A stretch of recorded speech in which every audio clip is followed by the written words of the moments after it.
Olá, retomaremos nosso estudo agora. Antes de continuar, queremos deixar um recado. Se você estiver buscando materiais gratuitos e de qualidade para estudar, deixamos alguns links na descrição.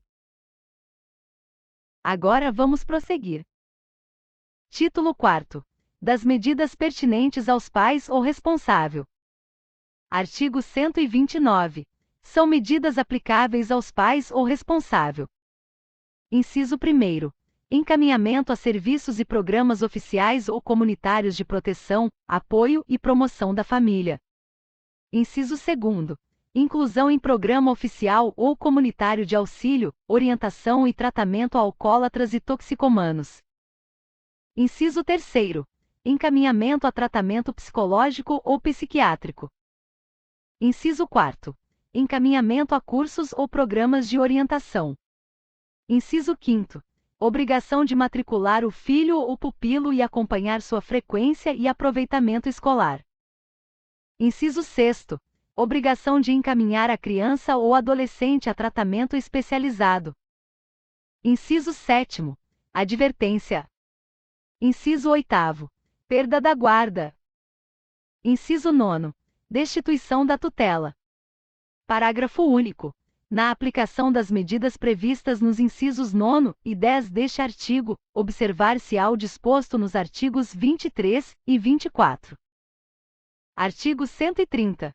Verificada a hipótese de maus-tratos, opressão ou abuso sexual impostos pelos pais ou responsável, a autoridade judiciária poderá determinar, como medida cautelar, o afastamento do agressor da moradia comum. Parágrafo único. Da medida cautelar constará, ainda, a fixação provisória dos alimentos de que necessitem a criança ou o adolescente dependentes do agressor. Título 5º. Do Conselho Tutelar. Capítulo 1º. Disposições Gerais. Artigo 131.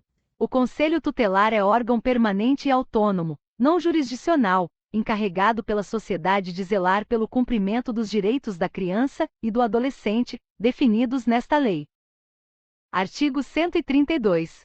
Em cada município e em cada região administrativa do Distrito Federal haverá, no mínimo, um conselho tutelar como órgão integrante da administração pública local, composto de 5 membros, escolhidos pela população local para mandato de 4 anos, permitida a recondução por novos processos de escolha.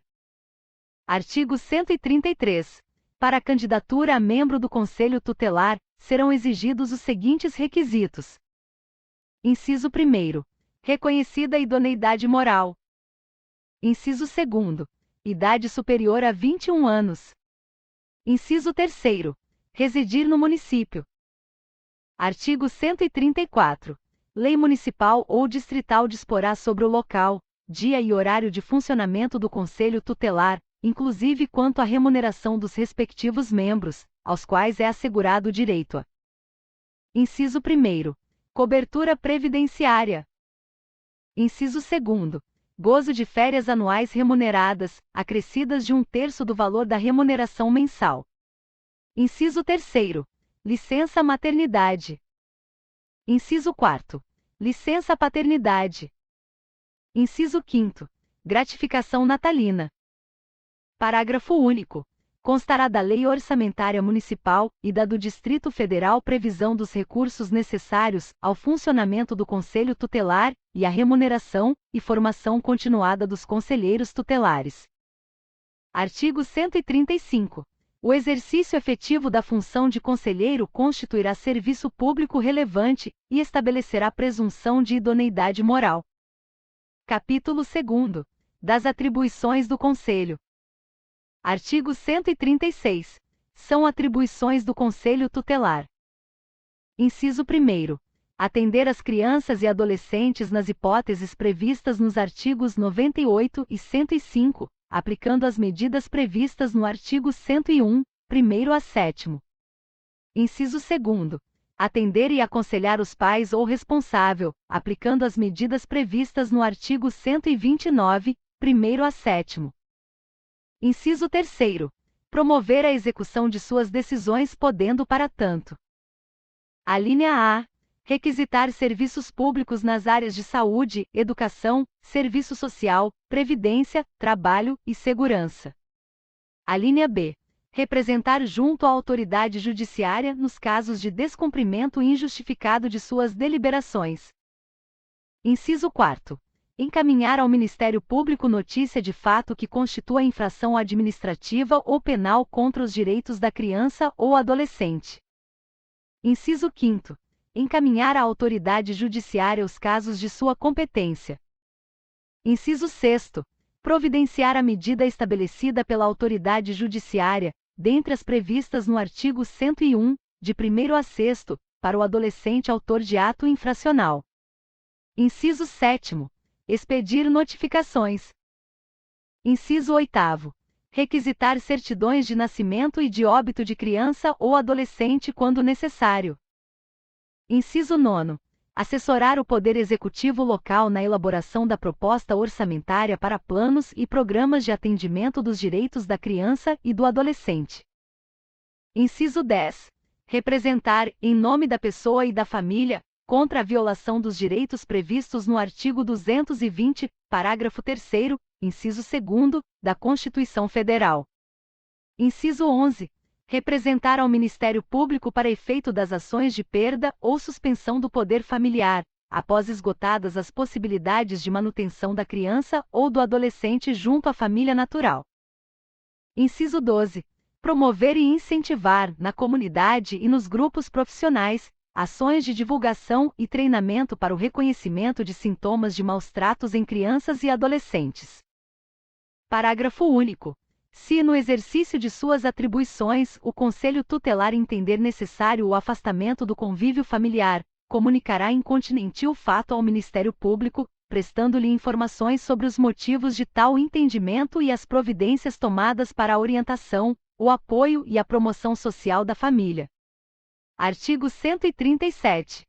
As decisões do Conselho Tutelar somente poderão ser revistas pela autoridade judiciária, a pedido de quem tenha legítimo interesse.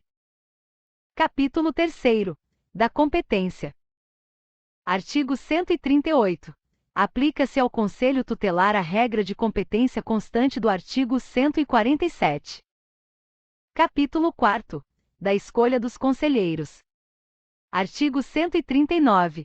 O processo para a escolha dos membros do Conselho Tutelar será estabelecido em lei municipal, e realizado sob a responsabilidade do Conselho Municipal dos Direitos da Criança e do Adolescente, e a fiscalização do Ministério Público.